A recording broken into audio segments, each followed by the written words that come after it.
कहने का मतलब है कि जैसे पहले परीक्षा होती थी उसमें आंशिक परिवर्तन किया जाना चाहिए, ऐसा पत्र जो है बीपीएससी को भेजा गया है। और उम्मीद कीजिए कि एडीओ और टीआरई-4 की बहाली में दो सालों से विज्ञापन अगस्त 2024 में आना चाहिए था, जो अब 2026 आ गया, लेकिन अभी तक विज्ञापन का अता पता नहीं है। कहते हैं बेहतर कि बिहार की 35% जो आरक्षण बिहार की महिलाओं को मिलनी चाहिए थी, उसका पूरा लाभ देश के दूसरे राज्य की महिलाओं को दिया गया। मंत्री और शिक्षा विभाग कान खोल के सुन ले कि 30 तारीख तक अगर विज्ञापन को लेकर अधियाचना बीपीएससी को नहीं भेजी गई,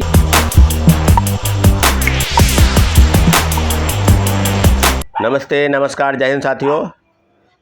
बिहार के समान प्रशासन विभाग ने कल एक नोटिस जारी किया है। नोटिस जारी हुआ है बिहार लोक सेवा आयोग को दिया है कि जो परीक्षाएं आयोजित होगी, खासकर 2 बड़ी परीक्षा भी हाल में ही हैं, जिसमें सहायक शिक्षा विकास पदाधिकारी एडीओ और चौथे चरण की बहाली जिसमें टीआरई-4।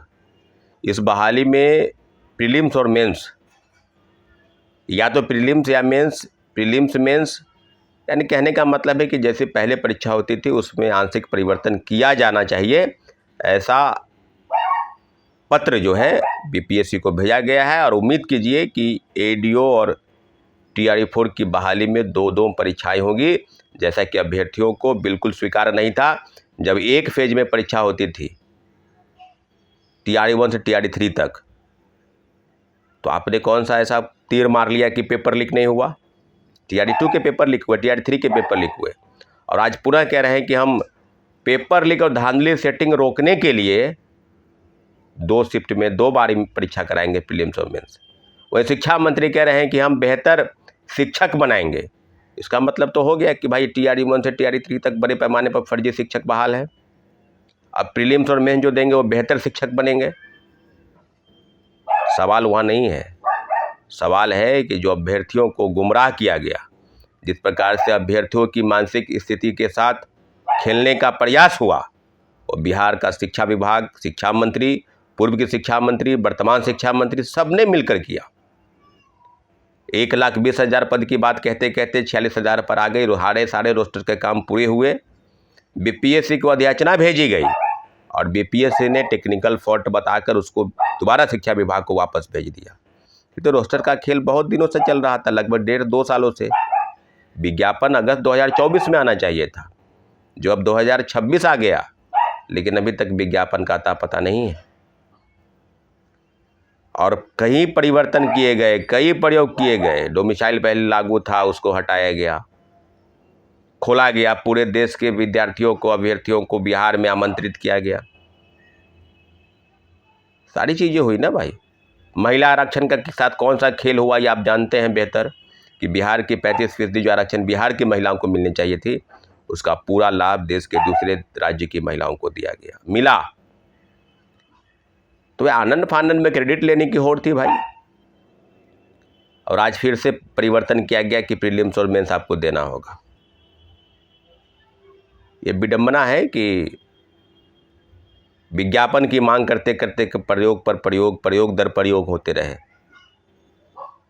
और अल्टीमेटम लास्ट है कि 25 जुलाई तक, जैसा कि शिक्षा मंत्री ने भी कहा, कि इस महीने के आखिरी तक जो है अधियाचना बीपीएससी को भेज दी जाएगी। और उम्मीद कीजिए कि बहुत जल्द विज्ञापन आ जाएगा। तो हम लोग भी 30 तारीख का ही इंतजार कर रहे हैं। जो शिक्षा विभाग जो अपने आप को तिस्मार खा समझती है, 2 बहाली टीआरई-1 टीआरई-2 6 महीने में कंप्लीट हो गए। उसमें इनको बहुत प्रयोग करने की ज़रूरत नहीं थी, जहाँ की अभ्यर्थियों को बार बार फर्जी सर्टिफिकेट के आधार पर कई हजारों लोगों को नौकरी दी गई। अब जांच तो करा लेते ना, आप जांच कराते, बेहतर जांच कराते कि आप जिन लोगों को नौकरी दे रहे हैं क्या वो फर्जी है या वाकई में वो जेन्यून है। CTET, STET, BEd, DElEd, educational certificate, यानी जो भी गैर शैक्षणिक सर्टिफिकेट से लेकर और शैक्षणिक सर्टिफिकेट, सब में व्यापक तौर पर गड़बड़ी की बातें आई थी।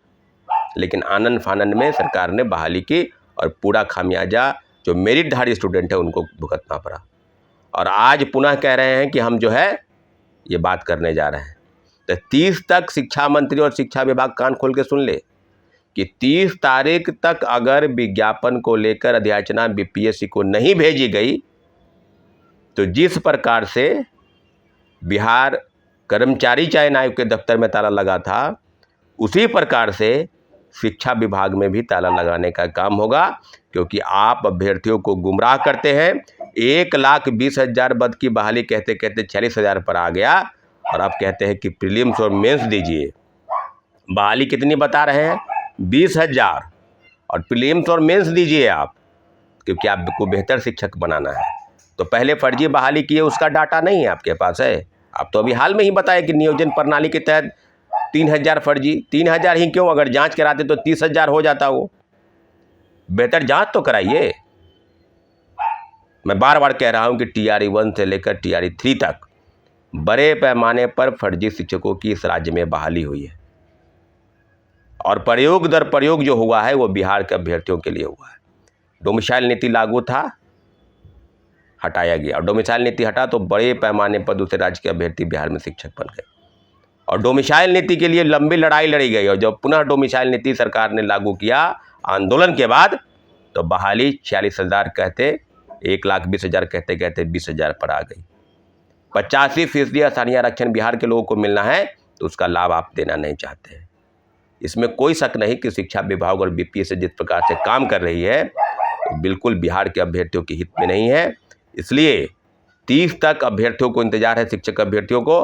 अगर इसमें टाल मटोल हुआ तो अगस्त का महीना क्रांति का महीना है, और निश्चित रूप से BSSC की तरह शिक्षा विभाग में भी ताला लगाने का काम होगा। साथियों, कहीं से कोई इफ बट की स्थिति नहीं है, हम लोग ताला लगाने का काम करेंगे। जब आपको बहाली नहीं देनी है तो गुमराह मत कीजिए अभ्यर्थियों को।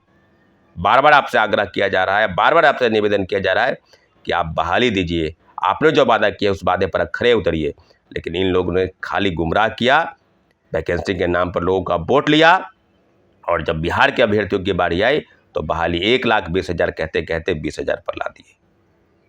बहुत बहुत धन्यवाद।